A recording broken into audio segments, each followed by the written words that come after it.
when you see some of these, like somebody like a Robin Williams or some of these people who are just incredible with comedy, taking their lives or just Yeah. tragedies, what do you feel when you hear like another, like Farley, like all these different guys that they're so funny. They make people so happy. And yet, obviously, there's something going on. When you hear of another one happening at times, do you feel like, ugh, like, It kind of goes back to a question you asked me earlier because I don't really do comedy from pain.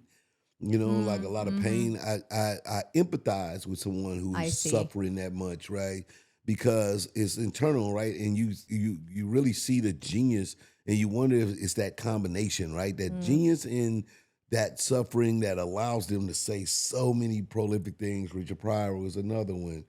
Even somebody like Jim Carrey, it talked yeah. about his levels of depression Yeah. and he's fighting through it. But these guys are like on a higher plane of being able to kind of like spit their truths out, right? Where they're Yeah. extremely funny and wild, and things they say on stage is like Self craziness, right? deprecating. Yeah, you like yo, but right, the moment that it leads to their demise. The moment it leads to their death is when it becomes very clear.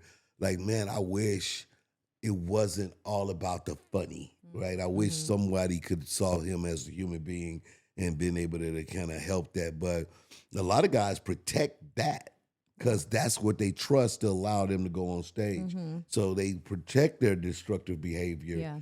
even from people that love them because Yeah. they don't want you to kind of take their mojo, if you will, Yeah. and not knowing that it's just leading them down a darker Mm-hmm. and darker path. Seems like some of them, like you said, self-deprecating, but they're funny.